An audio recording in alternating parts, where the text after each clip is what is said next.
Bonsoir et bienvenue sur Niwad Info. Le détroit d'Ormuz est au cœur d'une nouvelle escalade entre l'Iran et les États-Unis. Ce passage maritime stratégique par lequel transite une part considérable du pétrole et du gaz exportés depuis le Golfe est devenu un levier de pression majeur dans ce conflit. Téhéran conditionne sa réouverture à plusieurs exigences, notamment la fin de la guerre, la levée du blocus des ports et l'indemnisation des dommages de la guerre. Washington, de son côté, affiche une position particulièrement ferme. Mamadou Diouf, merci de nous rejoindre. Bonsoir Charlotte. L'Iran, qui affirme exercer son contrôle sur le détroit d'Ormuz et dispose de moyens militaires importants dans cette zone. Jusqu'où réellement peut aller ce contrôle et quelles sont les limites du droit international en la matière? En fait, est-ce qu'on doit parler de droit international en la matière? Parce que c'est tout le problème quand un Trump qui est aux États-Unis dit que... C'est quand même une disposition qu'il faut interroger. Oui, mais quand Trump dit que le détroit va devenir américain, où est le droit international? Ça reste une déclaration du président. Pas une déclaration. N'oublions pas qu'il a fait la même chose avec le Groenland. Et ce qu'il voulait, c'était vraiment aller prendre. Ce n'était pas simplement une déclaration. Moi, quand Trump parle, je me dis, bon, ça dépend de comment il s'est réveillé, c'est vrai. Mais c'est un monsieur, à mon avis, qui mériterait d'être amené quelque part à Lomé pour faire un peu de cours de diplomatie, pour qu'il change sa façon de mélanger les relations internationales aujourd'hui. Mais une chose est sûre, ce détroit, même les Iraniens disent ça leur appartient. Bon, c'est une façon de parler, mais ça n'appartient pas aux Iraniens seulement. Puisque n'oublions pas que le détroit est entre l'Iran et Oman. Donc autant l'Iran a un regard, Oman a également un regard. C'est vrai que l'Iran a une faveur, parce que l'Iran possède une position géographique qui est déterminante par rapport au détroit. La deuxième chose, vous l'avez dit, mais l'Iran est bien armé sur le plan militaire. Je crois qu'aujourd'hui, plus personne ne va discuter de cela. Alors que pour fermer le détroit, on n'a pas besoin de l'armée. C'est ça que les gens oublient. Il suffit que l'Iran dise « je ferme le détroit, le navire qui passe ici, je l'attaque », qui va passer?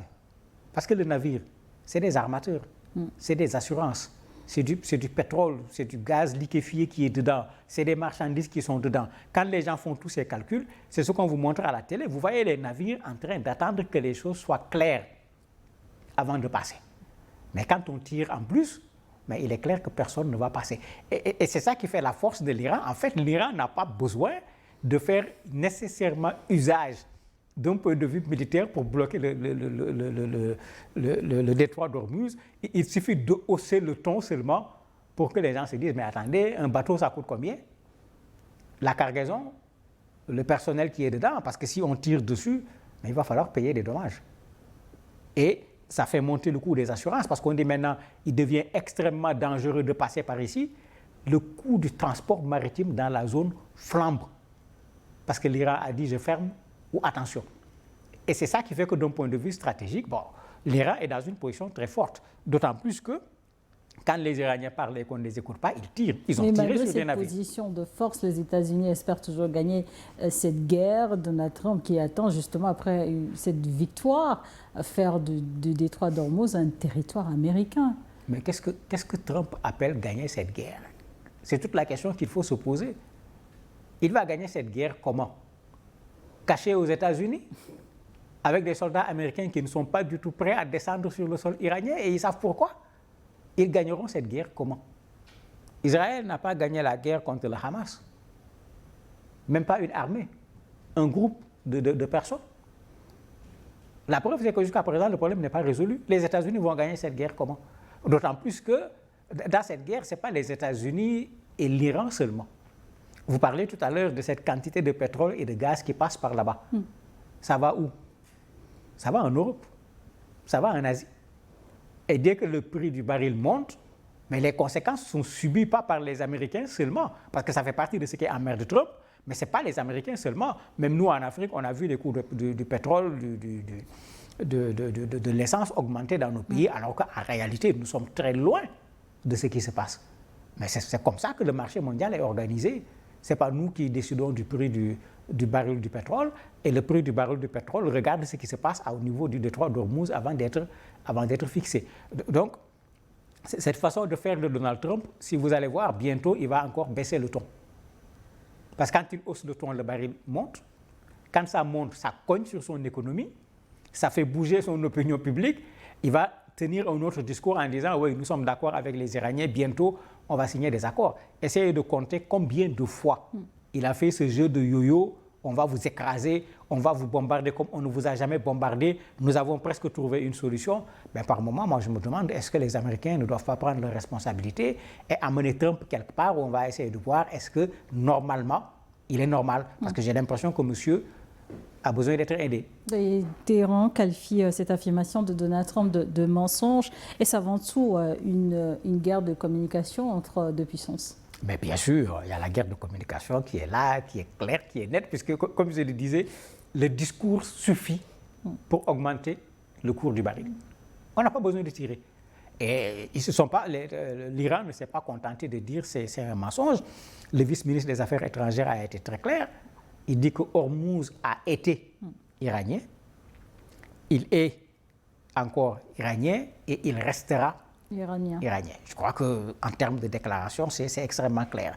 Mieux, d'un point de vue stratégique, l'Iran est en train de négocier avec Oman depuis quelque temps. Il semble même qu'on n'est pas loin d'un accord qui permettra à ce que l'Iran obtienne ce qu'il veut, qu'on fasse payer les gens au moment du passage et que les fruits soient partagés entre l'Iran et Oman. D'ailleurs, aujourd'hui ou hier, Trump est sorti encore avec sa façon, je ne sais pas, de cow-boy, parce que c'est ça qu'il faut dire, en disant à Oman, si vous êtes rentré en complicité avec l'Iran, je vais bombarder Oman. Mais c'est quel président qui parle en bombardement? C'est-à-dire quand vous n'êtes pas d'accord, on vous bombarde. C'est tout ce qu'il sait faire. Mais il se trompe. Bombarder Oman, bombarder l'Iran ne réglera pas le problème. Parce que quand on bombarde, le détroit est fermé. Quand on bombarde, le prix du pétrole augmente.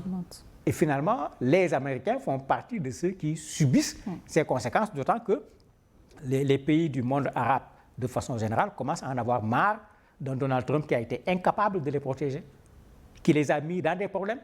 Et quand l'Iran bombarde, il n'est pas capable également de les protéger. Donc, même avec ses alliés arabes aujourd'hui, les relations ne sont pas du tout au beau fixe. Ces gens sont en train de se poser des questions. Vous voyez la nouvelle alliance qui est en train d'être créée actuellement. Arabie Saoudite, Pakistan, Turquie, on est en train de vouloir associer l'Égypte dedans. Ce n'est pas une petite chose.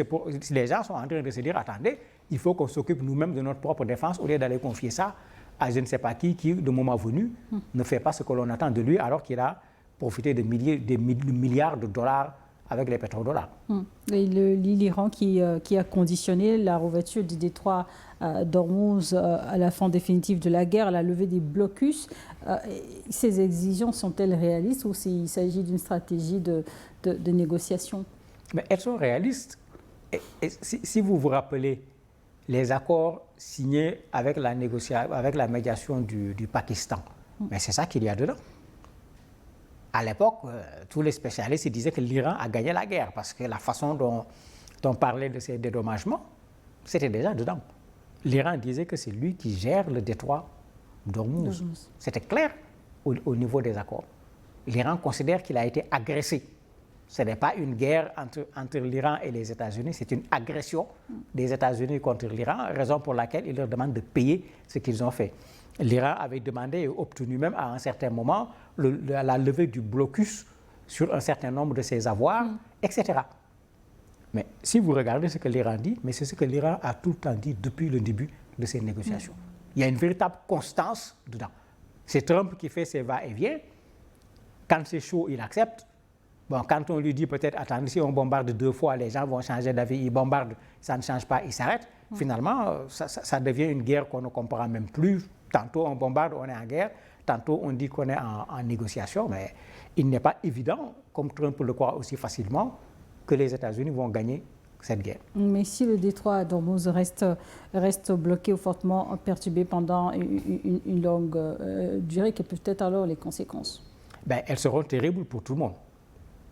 Parce que les conséquences qu'on connaît le plus, c'est les conséquences sur les questions énergétiques. Le pétrole, le gaz, parce qu'il y a 20% qui passent par cette zone. Mais ça suffit pour qu'il y ait de l'inflation dans nos pays. À l'échelle mondiale? Par exemple, oui. Et c'est pourquoi, quand il y a eu les accords, si vous vous rappelez, tout le monde avait félicité rapidement et poussé les gens à faire tout pour que les accords soient quelque chose de définitif, que le cessez-le-feu reste, parce que les gens commençaient à souffler et le prix du baril commençait à retomber. On n'était plus à 100, on était descendu jusqu'autour de $88. Tout le monde se disait, bon, ce n'est pas encore bon, parce que c'est encore cher, mais au moins, ça vaut mieux que 105 ou $110, parce que la différence est grande. Parce que quand on parle de barils, ce n'est pas un, ce n'est pas trois, c'est des milliers de barils, pour ne pas dire des millions de barils que les gens utilisent. L'autre élément, il y a le coût des transports qui augmente. Parce que par cette zone passent également des marchandises qu'on oublie. Ces pays arabes sont de gros consommateurs de biens qui ont été manufacturés. Et ces biens viennent d'où? Mais de Chine, d'Europe, d'un peu partout. Mais tous ces gens ont des problèmes à côté de la question du pétrole dont on parle le plus, parce que c'est ça qui intéresse plus Donald Trump. Donc il y a un sérieux problème si le détroit doit rester bloqué pendant un temps. Et d'ailleurs, les gens avaient commencé à le faire pendant la guerre. Les gens étaient obligés de puiser dans les réserves énergétiques pour empêcher plutôt au marché pétrolier d'atteindre un certain niveau. Mais ces réserves, c'est quelque chose de limité. On ne peut pas l'épuiser à tout moment parce que chaque pays doit pouvoir avoir un tant soit peu de sécurité sur le plan énergétique pour que s'il y a des problèmes, qu'on puisse sur place, ne serait-ce que pendant 2 semaines, ça dépend de la taille du pays et de sa capacité, avoir de l'énergie. Justement, parlant des alternatives, est-ce que les pays producteurs du Golfe disposent d'une route alternative pour exporter leurs hydrocarbures, ou est-ce que leur dépendance au détroit d'Ormuz reste particulièrement incontournable? La dépendance est quasiment totale. Aussi bien pour le pétrole, le gaz liquéfié que pour les marchandises, c'est tout le problème. Parce que c'est ça qui leur permet d'aller sur ce qu'on appelle le golfe d'Oman. Et c'est ça qui leur permet également de pouvoir aller sur la navigation internationale. Donc, ce n'est pas eux seulement, mais c'est tous ceux qui sont en relation en termes de transactions, en termes de marchandises avec ces pays du Golfe qui se retrouvent concernés. Vous avez vu comment la Chine a fait tout ce qu'elle peut pour qu'il y ait une solution, parce que c'est un marché intéressant pour la Chine. Les États européens ont fait la même chose. Rappelez-vous même que quand Trump a voulu fermer le blocus par la force, il avait pensé que les Européens allaient venir avec lui pour le faire, pour obliger l'Iran à laisser les navires passer, mais ça n'a pas donné de résultat. Vous l'avez vu comment il leur a tiré dessus, comme il aime le faire quand on n'est pas d'accord avec lui. C'est-à-dire que Trump est là tout seul, il veut tout faire pour punir l'Iran. Il ne semble pas avoir tous les moyens lui permettant de le faire, et il cherche alliés, il n'en trouve pas véritablement jusqu'à présent, et c'est pourquoi on est dans cette situation où tantôt il va vers la négociation, tantôt il envoie ses avions pour bombarder l'Iran, qui répond au niveau des intérêts américains qui sont à côté de l'Iran. Pratiquement, on est dans une situation de confrontation donc, entre l'Iran et les États-Unis, et face à cela, quel rôle peuvent jouer les autres puissances, notamment la Chine ou encore la Russie dont vous avez parlé? Est-ce qu'elles peuvent véritablement contribuer à une désescalade, ou plutôt rester en spectateur, profiter du blocus? Mais il y a une impasse. Il faut le dire clairement, il y a une impasse parce que le Pakistan avait réussi quand même quelque chose d'important, puisqu'il y avait une base de négociation qui était là et qui aurait pu permettre franchement qu'on sorte de cette guerre. Mais j'avais dit à l'époque aussi, attention, c'est du Trump. C'est-à-dire, il dit une chose le soir avant de dormir, il se réveille, il dit le contraire. Et on est en train de le vivre effectivement. Quand le Pakistan faisait ce travail de médiation, mais le Pakistan a été appuyé par la Chine, par la Russie, par les pays de l'Union européenne, parce que tout le monde avait intérêt à ce que la guerre se termine. Mais c'est la même situation. Certainement, comme la diplomatie ne commence pas devant les médias, les gens sont en train de dire encore au Pakistan, mais il faut reprendre ton bâton de pèlerin, il faut nous trouver une solution, parce que sinon on retourne à la galère qu'on avait quittée. Et ce n'est pas le Pakistan qui va refuser, parce que ça les avait mis quand même dans une posture qui était une posture très intéressante d'un point de vue diplomatique. Mais n'oublions pas que la Russie a encore son problème avec l'Ukraine. Et dans ce problème, vous avez les Américains qui sont dedans. Ça fait que du côté de la Russie, il ne faut pas attendre grand-chose. Au contraire, les Russes seraient bien contents de voir les Américains s'embourber au niveau du problème iranien, mais ça leur donnera plus de force également dans leurs négociations concernant l'Ukraine, où ils sont déjà en position de force, qu'on le veuille ou pas. À quoi peut-on véritablement s'attendre dans les semaines, mois à venir Avec Trump, moi, je ne fais pas d'analyse dans le futur. Parce que vous avez un monsieur qui est imprévisible. Quand on fait des analyses, on a des données, on a des constantes, on a une tendance. Ça nous permet de nous projeter sur autre chose. Je n'ose pas faire de projection avec Trump parce que je ne serais pas surpris que demain, qu'il accepte toutes les conditions de l'Iran pour que la paix revienne. Tout comme je ne serais pas surpris que demain, il recommence encore des bombardements en promettant de détruire Téhéran comme il l'a fait plusieurs fois. Donc avec Trump, c'est difficile de faire des projections parce que franchement, il n'y a aucune constance dans ce que ce monsieur-là fait pour qu'on puisse dire voilà la tendance, voilà ce à quoi il faut s'attendre. Et quelles sont les options diplomatiques sur la table permettant d'éviter une confrontation militaire? Je me dis que c'est la communauté internationale qui doit quand même prendre sa responsabilité par rapport aux États-Unis. Le lieu idéal pour le faire, c'était les Nations Unies. Tout le monde sait ce qui se passe là-bas avec les droits de veto. Mais les Américains ne peuvent pas être là. Quand ils veulent, ils vont prendre un président quelque part. Quand ils veulent, ils vont bombarder un pays quelque part. Quand ils veulent, ils mettent un pays sous blocus et personne ne dit rien. Soit le droit international existe, il est là, il est pratiqué, il est le même pour tous, soit on est dans de la déréglementation par rapport au droit international et tout le monde connaît les conséquences que cela risque d'apporter en ce moment.